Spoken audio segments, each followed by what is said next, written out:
سلام بچه، چطورین؟ اسم سینای به یه ویدیو آموزشی دیگه خوش اومدید. تو این ویدیو میخوام یه آموزش مختصر درباره بازی‌های دیتادار و نحوه جاگذاری دیتای اون بازی‌ها رو بهتون یاد بدم که خیلی آسون و مختصره.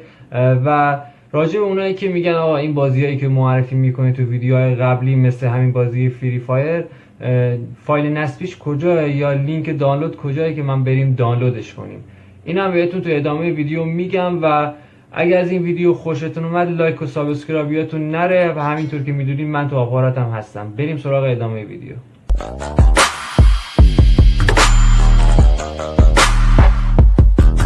خب بچه وارد تلگرام میشیم. تو قسمت سیو مسیج یا پیام های ذخیره شده روش کلیک میکنید و اینجا میتونید آیدی کانال منو تایپ کنید که اولش یادتون باشه حتما ادساین رو بذارید.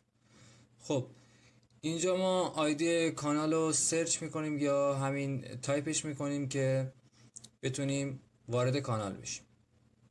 خب ادساین رو گذاشتیم، تایپش کردیم و حالا سندش میکنیم. خب میبینید که پیام آبی شده، روش میزنیم و وارد کانال میشیم. تمام فایل ها و بازی هایی که قبلا تو ویدیوهای قبلی معرفی کردم همشون اینجا هست، از جمله همین فری فایر با دیتا و فایل نصبی بازی کلاچ، دنده دو یا بازی های دیگه از جمله شبیه ساز بالا بردن گرافیک کال آف دیوتی موبایل و خیلی چیزهای دیگه. من لینک فیلتر شکنی که یه مدت ازش استفاده میکنم حدود 6-7 ماه و هیچ نوع قطعی هم نداره و خیلی سریع هم وصل میشم، اونم تو کانالم میذارم بعد این ویدیو، میتونید برید دانلودش کنید. و فایل منیجری که باهاش دیتا رو استخراج میکنم، شد یه سری خب فایل منیجر فابریک خود گوشیشونو دارن، مثل این که این قابلیت رو نداره، اونم لینکشو میذارم، میتونید برید دانلودش کنید. بعد اینکه دیتا رو دانلودش کردید، خب این دیتا طبیعتا میره توی پوشه تلگرام، پس باید برید توی فایل منیجر گوشیتون، توی قسمت تلگرام میریم توی فایل منیجر گوشی،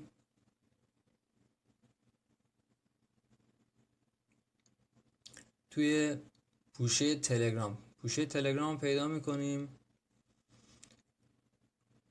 خب این پوشه تلگرام، وارد پوشه تلگرام میشیم و تو این پوشه که موزیکا، گیفا و خیلی چیزهای دیگه از جمله همین فایل دیتای ما تو همین پوشه میره. رو پوشه کلیک میکنیم، میبینید که این فایل دیتای ما، حالا من یه بازی دیگر رو دانلود کردم، یه بازی فوتبالی آفلاینه، این بازی هم تو کانالم میذارم، برید دانلودش کنید. اینم دیتا داره و این بازی رو میخوام نصبش کنم و دیتاشو جاگذاری کنم. خب میبینید که این بازی حدود 338 مگابایته.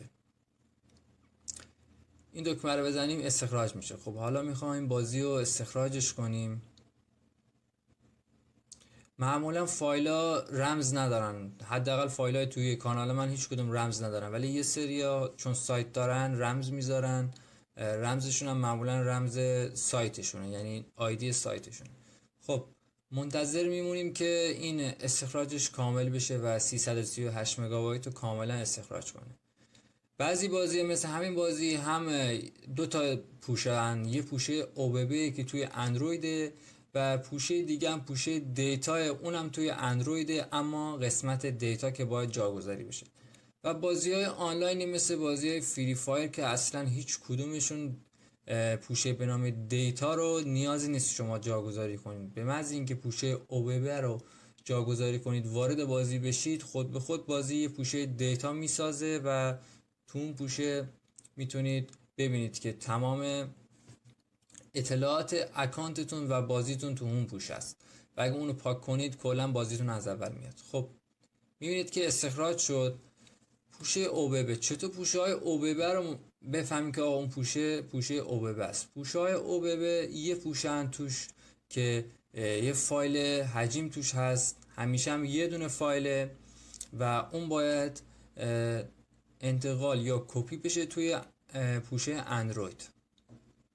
میبینید که یه پوشه هستش به اسم FTS20 و آخرش هم نوشته OBB. 137 مگابایت هم بیشتر حجم نداره.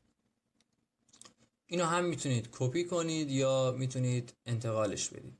من میخوام انتقالش بدم چون کپی کردن باعث میشه حافظه گوشی حداقل از این دیتا، یعنی 2 تا دارین، به خاطر همین حافظه گوشیتون پر میشه. توی حافظه خود گوشی در قسمت پوشه اندروید و OBB و انتقالش میدیم به همین سادگی. اما پوشه های دیتا چندین هزار پوشه توشه، یعنی واردش میشیم 2 پوشه اول هست، یه پوشه به اسم فایل داره. وارد اون پوشه فایل بشین تمام اطلاعات و دیتای بازی داخل این پوشه هست. میبینید که حدود 1906 فایل توش هستش که از جمله اطلاعات تیم ها و چیزهای دیگه است. خب این پوشه رو انتقال میدیم توی اندروید قسمت دیتا. همینطور که گفتم بازی‌های آنلاین هیچ کدومشون 2 تا پوشه‌ای نیستن، فقط یه دونه OBB رو باید انتقالش بدید که مثل همین بازی فری فایر. خب میبینید که این بازی رو انتقال دادیم، این دیتا رو، و همین راحتی که حدود 142 مگابایته.